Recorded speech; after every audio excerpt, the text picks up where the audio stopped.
The room fell deathly quiet the moment the doors creaked open. High ceilings, heavy silence, and the sharp scent of polished wood surrounded everyone inside the courtroom.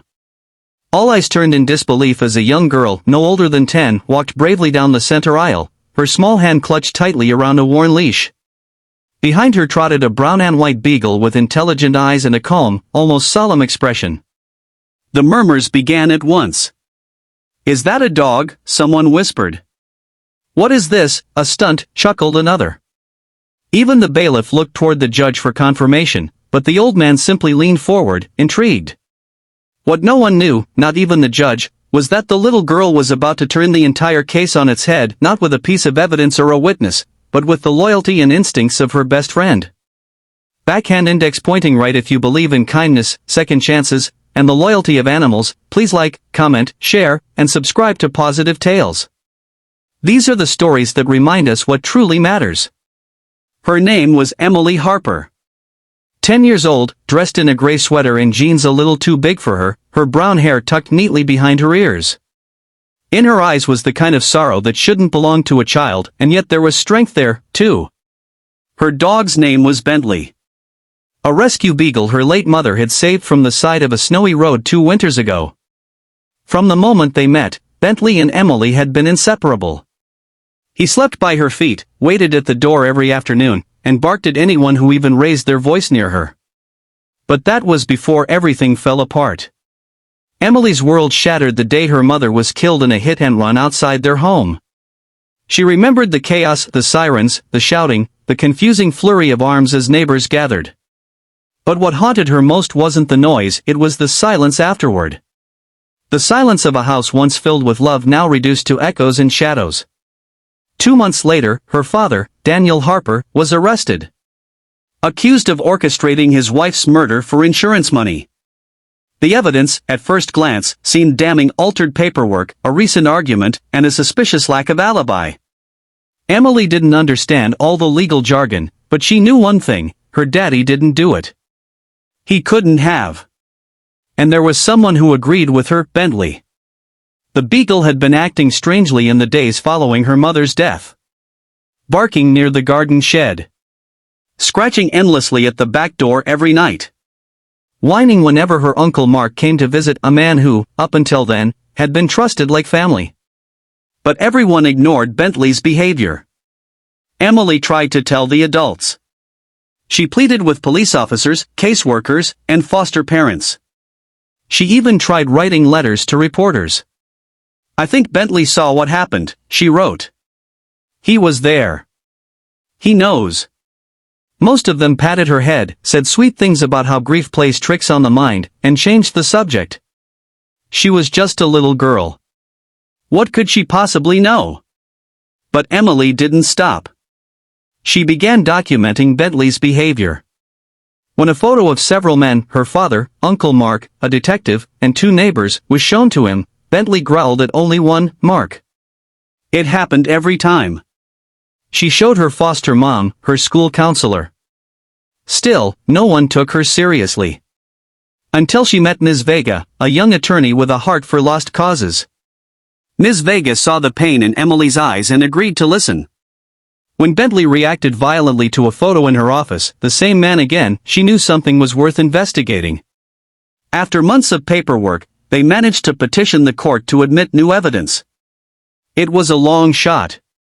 But the judge, perhaps moved by Emily's persistence, allowed it. One condition: if Bentley was to appear in court, it must be done with dignity and calm. So here they were. As Emily stood in front of the judge, the weight of everything bore down on her. Her knees shook, but Bentley stood firm at her side. She looked up at the judge, Judge Raymond Holloway, a man known for his stoicism and strict courtroom. "I believe my dog can identify the person responsible," she said quietly. "He was there. He remembers." Skeptics scoffed. The prosecutor chuckled. But Judge Holloway, to everyone's surprise, nodded. "Go on." Emily walked to the exhibit table and placed a photograph on the edge, the same one she'd used all year. 5 men. All present at her mother's funeral. One of them, she knew in her bones, didn't belong. Bentley approached slowly. Nose twitching. He sniffed across the photo, pausing briefly on each face. When he reached Mark's face, his entire body stiffened. He let out a low, guttural growl.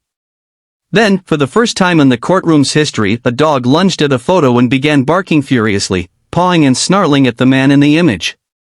Gasps echoed through the chamber. The judge sat frozen, eyes locked on the dog. Then something flickered in his expression, a memory, perhaps. Recognition. Who is this man? He asked. Emily's voice was trembling, but her words were clear. My uncle. My mom's brother. From that moment, everything changed. The judge ordered the case reopened. Detectives returned to the Harper home. Beneath the shed, buried in a metal box, they found burned scraps of paper, partially intact insurance forms, and a small memory card.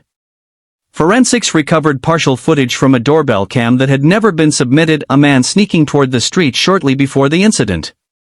The same man Bentley had growled at. Within weeks, Mark Thompson was arrested. The motive?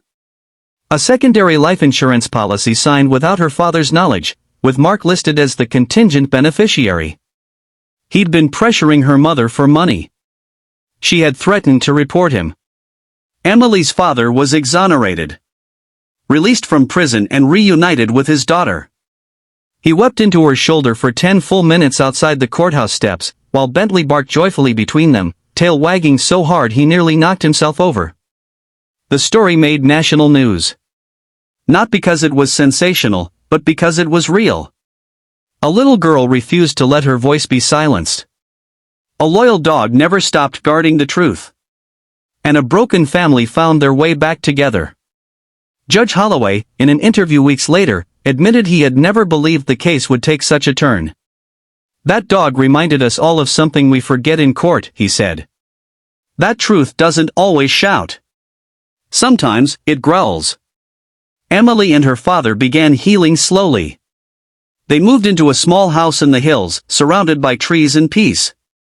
Bentley, now a celebrated local hero, became the face of several animal therapy campaigns. Emily still took him on walks every evening, but now, she held her head high. She had proven that no voice is too small. That love, loyalty, and truth can come from the most unexpected places. And that sometimes, justice needs help from a furry little friend who remembers what humans forget. Broken heart, if this story touched your heart, please like this video, share it with someone who needs hope, and subscribe to Pawsitive Tales for more real-life stories that celebrate courage and connection. Envelope with arrow. Before you go, please drop a comment with the name of a pet who once changed your life. We'd love to honor them in an upcoming video.